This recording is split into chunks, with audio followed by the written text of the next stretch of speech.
Other information linking my memories with these songs is the fact that my grandfather spent his entire life in the employment of the United States government. He was a member of the Army Air Corps, held the rank of captain, flew P-38s during the war. Both he and his wife, Loretta Anna Ross Prey, were accomplished pilots and marksmen. During the 1950s, they flew a black helicopter off their properties in Los Animas, Colorado. In 1947, Colonel Clinton Melbourne Prey was transferred to the United States Air Force. In the 1950s, with subjective reasoning, I believe he was involved with either the CIA or a military black operations mission, such as one of the Sword and Shield operations in Colorado or New Mexico.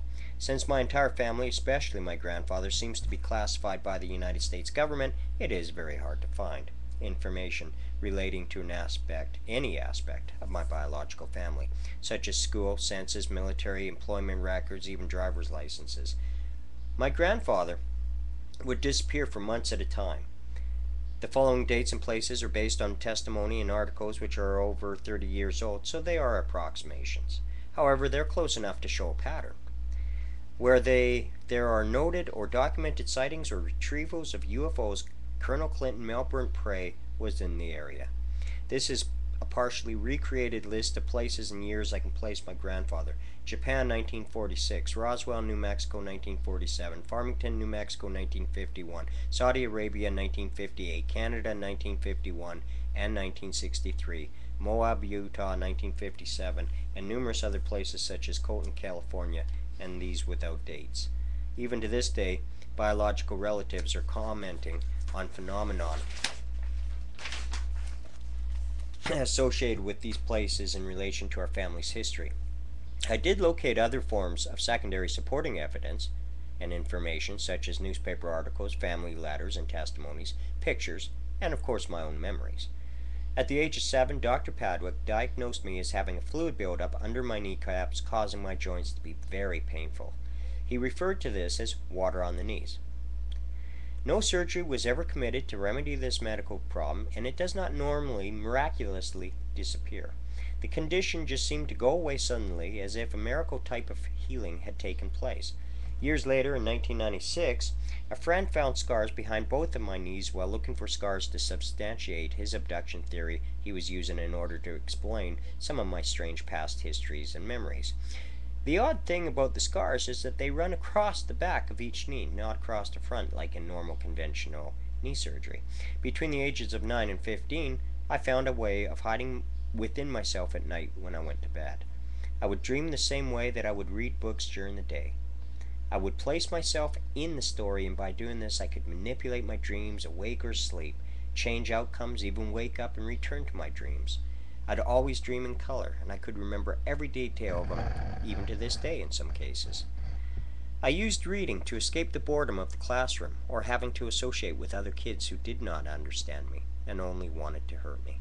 The human race always terrorizes or kills what they don't understand. To me, this concept is too foreign to even try to comprehend. This is page 12, A Dream Revisited from the Past and for the Future. After the age of 16, I did not dream, or I could not remember any of them. On June 10, 1999, exactly 20 years later, I remembered a dream of mine for the first time. This dream has implications for the entire human race, or the many species of human. I ask all of our great leaders of our nations to take a moment and truly consider what this dream may represent. This dream itself scared the hell out of me. I would like to mention at this time that I've never felt like I belong here. I've always been looking for that place where I might fit in. This dream was certainly not that place. I will relate the dream here as I related it to Nita, a close friend of mine, and what I experienced 3 days later. I was in a gray room with bars on the window and a few people dressed in somber colors. I realized that these same people, without a trial, had just condemned me to death, and without representation, proof, or just cause. I remember thinking to myself while still in the dream, I must be in France. Only there do they consider you guilty until proven innocent, unlike the Republic of the United States or Canada, where you are considered innocent until proven guilty. It was then I realized that I was in the United States of America, and that something fundamental had changed. The chosen method of execution was to be by injection. Then I woke up, realizing that unlike my dreams of my youth and yesteryear, I did not, and I do not think that I could have manipulated this dream, even if I tried to, as I had not initiated this dream.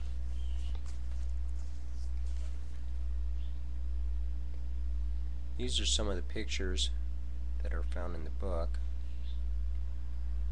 So I'll just quickly peruse them for you, so you know what I'm talking about. The extraordinary part of this story is that 3 days after relating it to Nita, I awoke from another dreamless night with a red dot on my shoulder and a localized soreness which took about 3 days to disappear, much like a needle being given in that shoulder. I showed Nita my arm and reminded her of the dream 3 days prior. There is one other incident involving a needle or shot which needs to be recorded. This incident occurs at about the age of 30 while residing at Dogwood RV Park in Surrey, British Columbia, Canada. I'll relate this later in chronological order, but for now, I will return to the age of 12 when I started a career with the province newspaper as an early morning carrier. The top picture was taken February 17, 2003, and it was a large orb about the size of a dinner plate outside our window. In the bottom picture, left-hand corner, you find the author, Robin, myself, with orbs at Christmas in 2002. They were all over the house, all over everybody there. It was pretty cool. Top September 2002, Garion with a blue orb over his heart, which is interesting because he was a cadet with the Air Force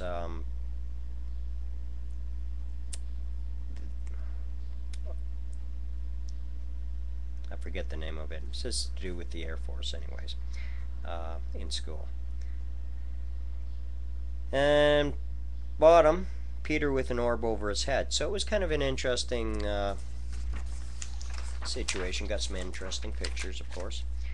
Chapter 3, 1975 through 1979. Between the years 1975 and 1979, the ages of 12 and 16, I had a number of incidences which would over time would change my life forever. As I began to understand about myself through these incidents, there would be a major shifting of philosophical thinking and understanding, which would later enable myself to present this book and others, if you're willing, to humanity. I'm going to try to relate at least some of these incidents to you in the context of time-space of the occurrence so that you may better understand the meaning.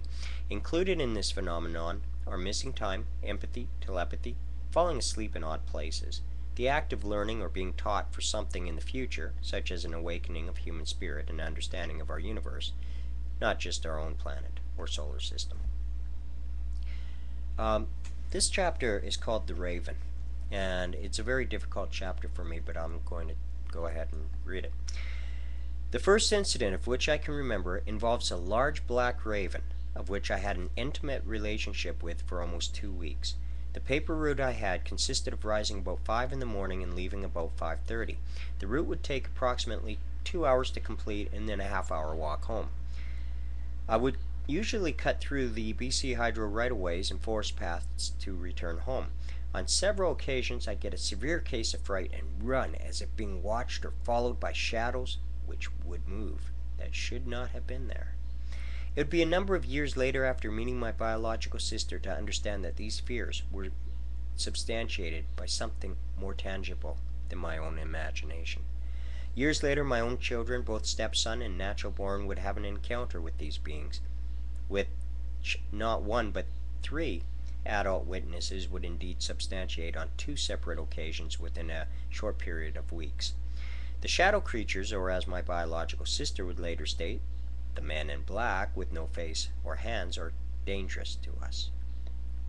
Kathy also mentioned an innate warning system that alerted our kind to the presence of these creatures. I thought that this warning was of a different kind and was related to UFOs or the government probes.